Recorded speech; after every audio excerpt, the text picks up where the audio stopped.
Well, this week's assignment or part of the lesson is talking about uh, the leave no trace principle of being considerate of others, and most of it's pretty much common sense, but it's worthy of thinking about um, when you go beyond just thinking about your experience in the backcountry and start thinking about other people's. Actually, I think in a lot of cases it can enhance your situation. And I come at it from maybe a little bit different perspective, trying to figure out how that I can enhance, a paid customer's experience compared to maybe people that would do it on their own and things like that. But everybody's at a little bit different place when it comes to being considerate to other people. And I think as I get a little older, I started to understand that to a certain degree. And there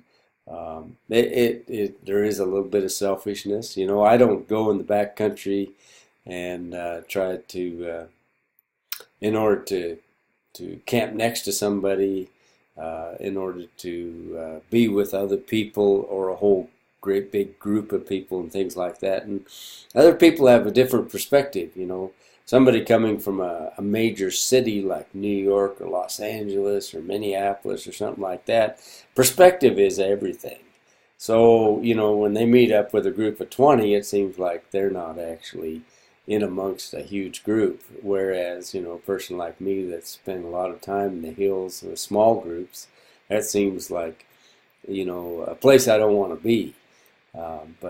So we all have to kind of, get along as far as that goes. But I thought I'd visit with you a little bit about that sort of thing and just kind of give you my perspective of it. And, I would be very much interested. That's one of the things in an online course we can't just get into a regular discussion about and sit around the campfire with. But, I'll try to bring in a little bit of that.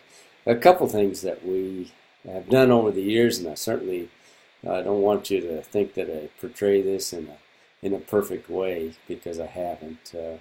But we're using stock horses and mules all the time that we did. One of the things that I found out that was effective was that when I met a group of backpackers, and a lot of times we did, maybe they were Boy Scouts or Girl Scouts or a church group, big groups like that of younger people, they don't always have the experience that you might have in the backcountry on how to interact with people and livestock especially. Of course, the rules say that as the hiker, you should get to the downhill side so that the people on horseback or mules that can get to the higher side of the trail and things like that. But that doesn't always happen. You have to kind of roll with it.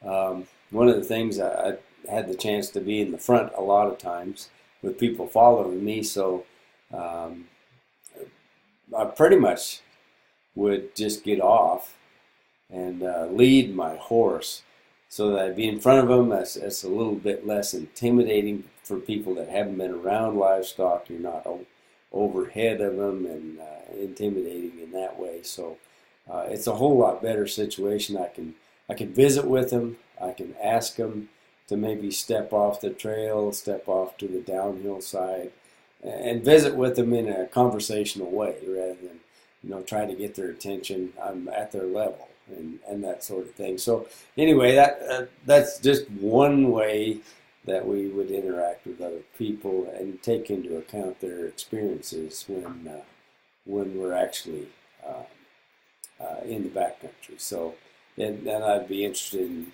visiting with you as far as yours as well.